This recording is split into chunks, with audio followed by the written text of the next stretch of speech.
Members of the NACA staff, this is my first opportunity to greet you as Deputy Administrator of the National Aeronautics and Space Administration. It is a very great pleasure to introduce the Administrator of NASA, Dr. T. Keith Glennan. Thank you, Hugh. I'm sure you realize that events have been moving so swiftly here in Washington that I haven't yet been able to visit NACA's research centers and field stations. This I plan to do at the earliest opportunity. But meantime, I very much want to talk with you about our future.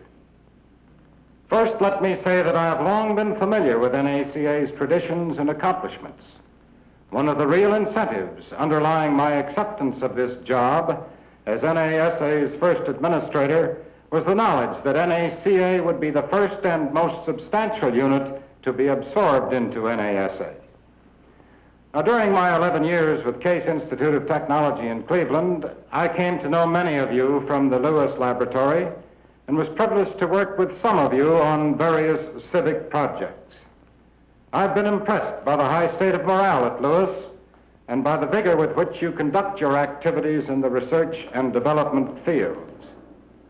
I recognize that you have developed deep and abiding loyalties for your organization. Without such loyalties, there could never have been developed the esprit de corps that has characterized the NACA for so many years and has led to the outstanding accomplishments of the past. It is clear to me that NACA has deserved this kind of allegiance. But now we have come to a new day. NACA is to become part of a new agency, the National Aeronautics and Space Administration. Established after long months of the most careful and earnest deliberation by the administration and the Congress, you can be justly proud of the fact that your past achievements have made NACA the choice of all governmental agencies out of which to build the new agency. Now, NASA will be different from NACA in many ways. That is inevitable, of course, because in many ways NASA's job will be different. But, and this is extremely important both to you and to me as individuals and to the success of our mission, NASA must be like NACA in the qualities of strength and character that make an organization great.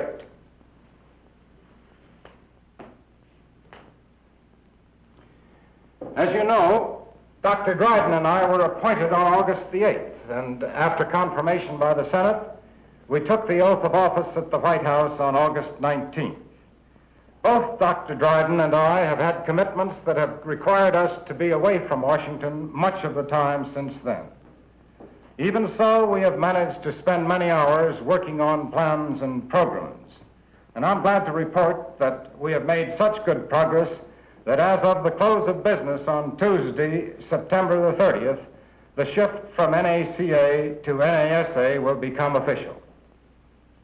One way of saying what will happen would be to quote from the legalistic language of the Space Act,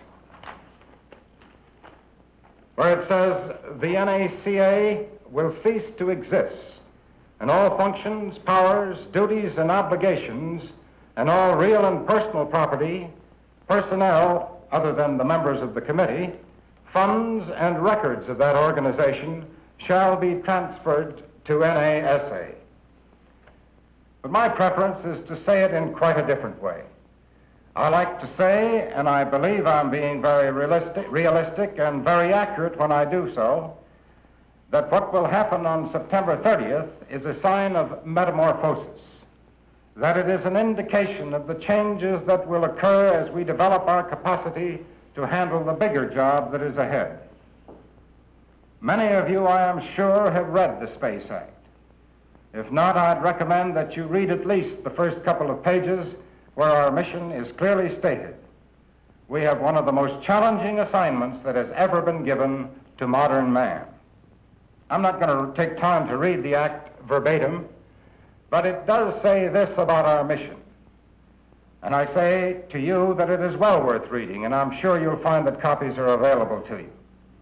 But I should like to tick off a few items of the total mission, and among them one finds these: expansion of human knowledge about space, development and operation of vehicles capable of carrying instruments and man through space, long-range studies of the benefits of using aeronautical and space activities for peaceful and scientific purposes, preservation of the role of the United States as a leader in aeronautical and space science and technology.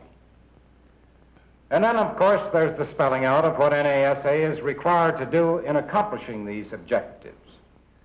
Now, that language is positive. It says we have a mighty big job to do.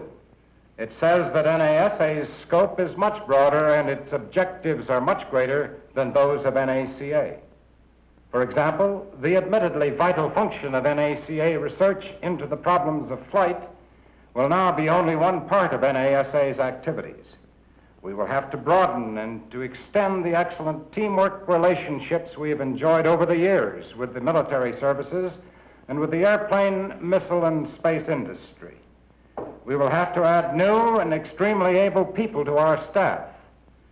In addition to our own laboratory activities, we will have to administer substantial programs of research and development and procurement with others on a contract basis.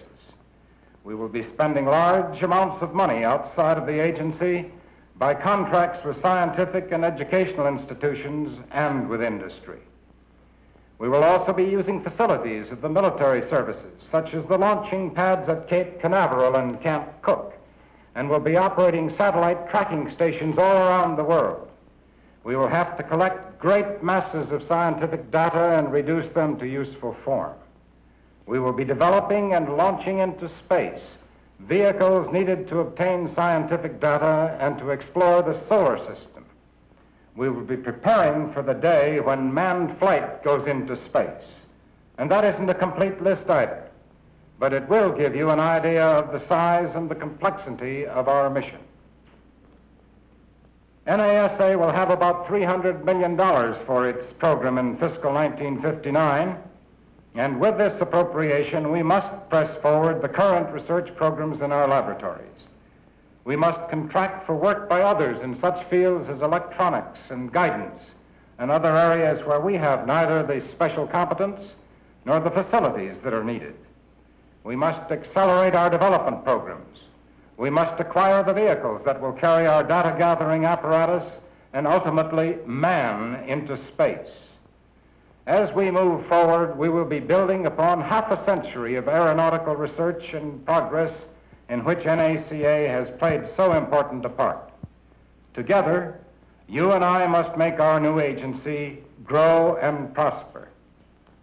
In doing so, we must have maximum use of the momentum and morale and organization we now have.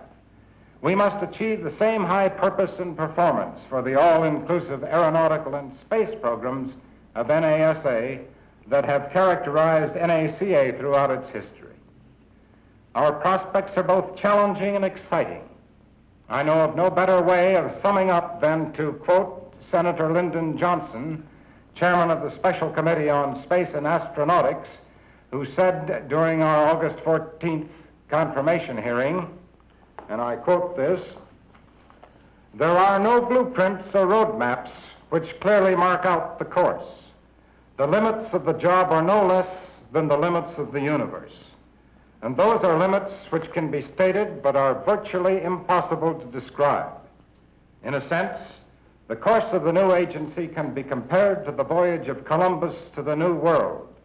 The only difference is that Columbus, with his charts drawn entirely from imagination, had a better idea of his destination than we possibly have when we step into outer space. We do know certain things. We want outer space to be a highway to peace and prosperity and not a road to war. We seek a maximum development of all the potentialities and not just a narrow production of new weapons. Thank you very, very much. The next time we talk, I hope it will be face to face.